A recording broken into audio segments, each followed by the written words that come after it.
Hello and welcome to a very special How I Paint Things. Now, whizzing around in front of me today, I've got one of the British Expeditionary Force miniatures, the new kit from Wargames Atlantic, but I have painted them up as a Home Guard volunteer. Now, full disclosure, Wargames Atlantic did send me this box for me to have a play with, and I also ordered one too, so bear in mind that, I did get something out of this, but I have been excited about these coming along since they were announced. So, yeah, whether or not I'm biased, that's up for you to decide, but I think they're pretty cool. So we're going to take a quick look at the kit itself, and then we'll get straight to the painting. So, all of the paints for this one will be listed in the description below, same as always. Let's get started. So let's take a real quick look at the kit itself. Now, there are better pictures available on the Wargames Atlantic website, so don't feel like you're going to be missing out if I don't show you everything.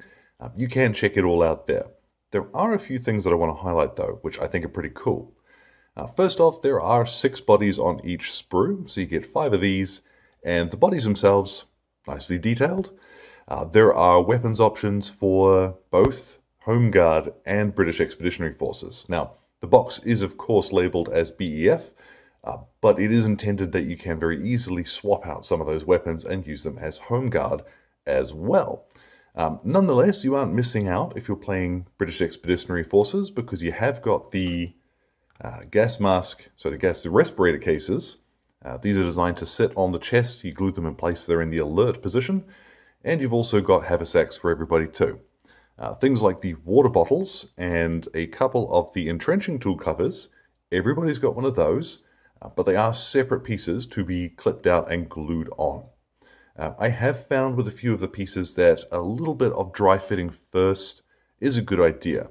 I haven't had to trim anything from the miniatures themselves, but I did find that trimming a little bit off the back of the water bottle made it easier to sort of follow the curve of the hip and sit more naturally against the miniature.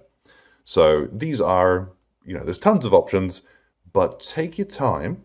The lack of instructions, as with all Wargames Atlantic kits, means you're going to be taking it a little slow when you first, your first sprue. Take your time with it. Now, there is one fella who is prone. He's designed first off for one of the Bren guns. He's also there for the 2-inch mortar, which is a really cool addition. As well, there are a couple of rifles, one of the Lee Enfields, and I think it's a P14 or a P16. They are at a funny angle on the sprue. They look like they're jutting straight out. They are in the same position so that they can be glued to the prone figure, so you don't have to make every single one of them as a Bren gunner, which is nice. I know some folks really don't like prone figures, but to me, they're pretty realistic. You would be taught to, go prone to fire, so it makes sense. The option of having not all of them with Bren guns is a nice touch. Some plastic kits that include prone figures don't do that, so I like it. And as with every Wargames Atlantic kit, there is an absolute headload of shedload of heads, I should say. You've got Brody helmets for everybody. There are 6 that, the entire sprue can be made up with guys in helmets. There are 3 side caps, 3 covered helmets, and then there's a couple of tam o' shanters and some officer heads too. So you aren't restricted to everybody having a helmet. If you are planning to use these guys as Home Guard, bear in mind that they are going to look quite well equipped. This is definitely leaning into the sort of 1941. This is not the immediate formation of the local defense volunteers. This is definitely coming into the Home Guard era. But all the same, you have got things like the Lewis gun lurking there. Now, one cool thing, of course, these guys being plastic, is that you can glue pretty much anything to them.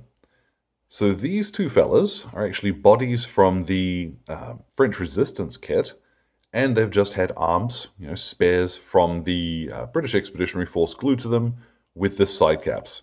So if you want to try and make your platoon look a little earlier, or a little less well equipped, maybe they're a little bit further out from the factories and cities, you can do that, just mix in with other kits.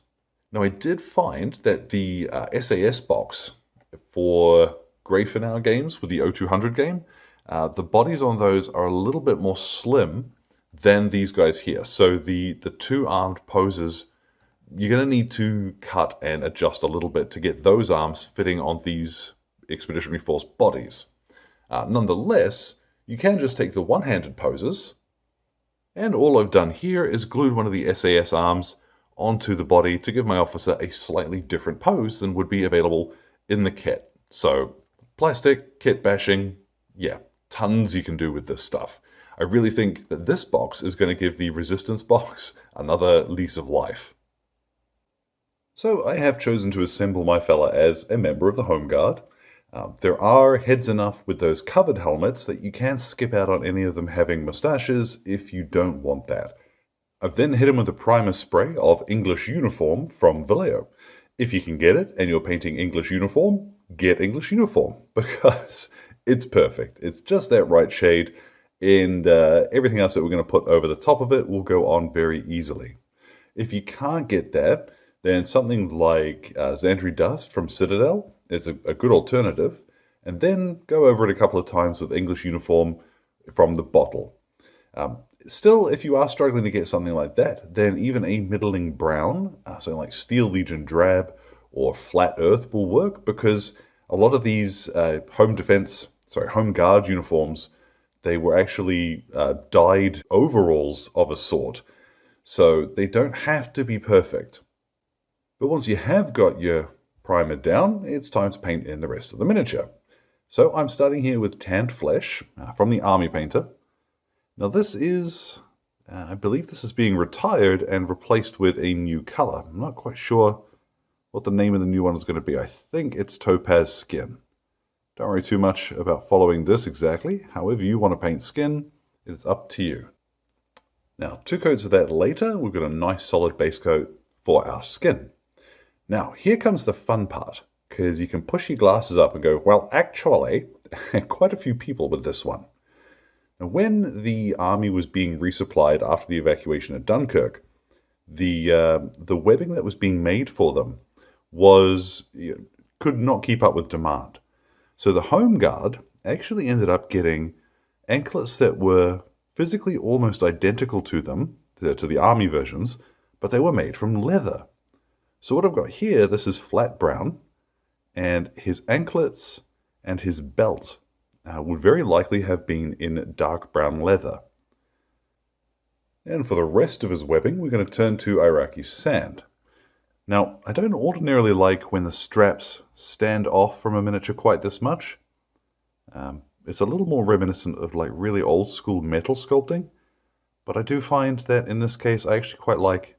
It makes it much easier to paint them. So, swings and roundabouts. Now, finding a brown for the felt cover of the water bottle can be a bit of a mission. It's really just eyeballing it.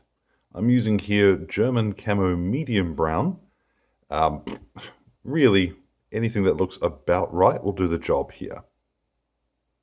Now, painting these early war miniatures usually means a ton of brown.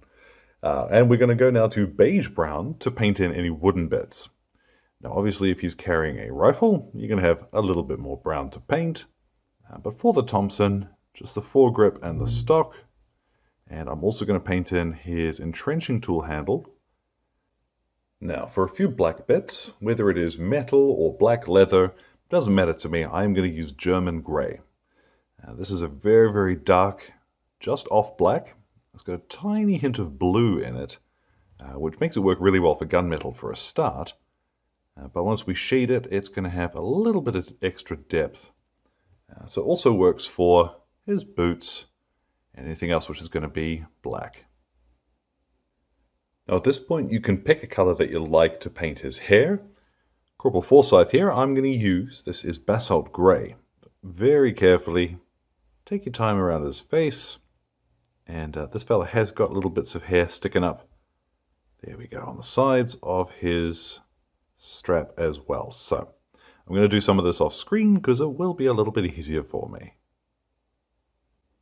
And now the last of the base coats to apply will be to his helmet. Now I'm going to use refractive green. Some folks like to use a darker green for this and some lighter. Really, refractive green has always been the one that, eyeballing it, it looks about right.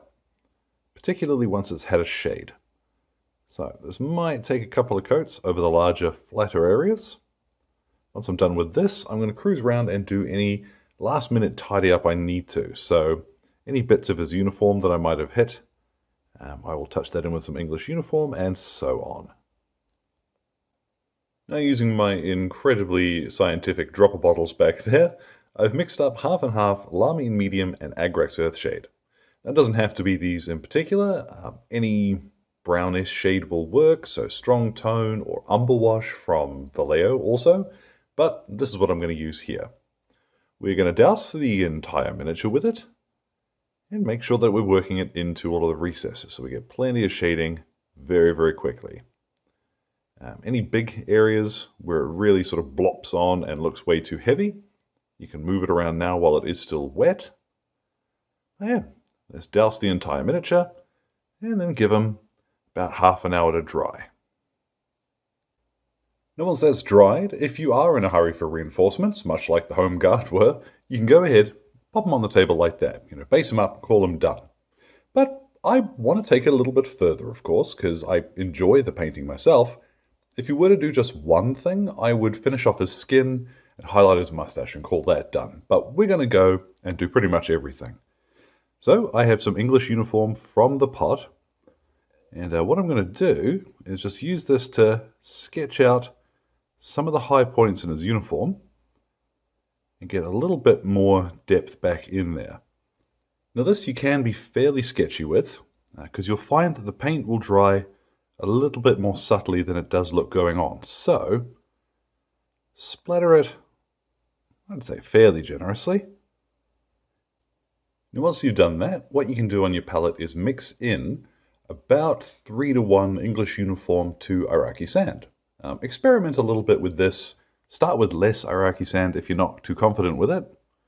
What we'll do now is start picking out some of the more pronounced edges. So along his knee, the extreme creases. This will look pretty wild going on, but trust me, it will dry looking much more subtle. Now with time and a bit of practice, you will find your own style for getting these highlights on. I tend to go a little bit chunkier than normally looks good on camera, but it looks much better at table distance, and that's what I'm painting for. What I'm going to do now is to highlight his face, and I'm going to do this in my usual method. I've got Cadian flesh tone here, and I'm going to cover over most of the skin with this, leaving just the shaded, tanned flesh in the recesses. And then with a slightly smaller brush and some Kislev flesh, I'm going to paint in things like his nose, his chin, and the backs of his knuckles. This will look pretty intense going on, but same as everything else we've used, it'll dull down a bit as it dries. Now for his hair, what I've done is to mix up, this is half and half basalt grey and silver grey. Now it's always a good idea, if you want to try and avoid purchasing a whole bunch of pots, just go ahead, get your mid-tone sorted by mixing as you go. So very carefully onto his tash. I'm going to try drawing some mostly vertical lines. Add a bit of texture here. And then mix in just a little bit more silver grey. And again, just towards the edges here.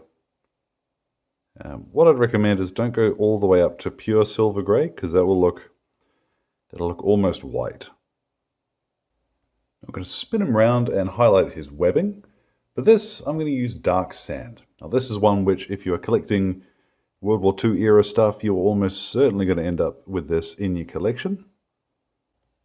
Now for some of the leather webbing, what I've actually done is to take my flat brown and add a tiny wee bit of that silver grey. Adding things like yellow or even ivory can give you a slightly pinkish tint to your red. So instead, well, your brown. So instead, using a grey, you'll tend to find sort of mutes that out a bit.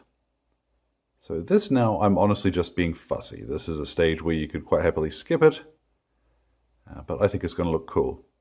So I'm going to do it. Now with that all done, you could turn around and do the same thing, add a little bit of grey to your refractive green and do the edge of his helmet, but I've got something else in mind for that. first, what I'm going to do is actually varnish the fella. Now, if you've got any transfers that you want to apply to the miniature, apply them before you do your varnish.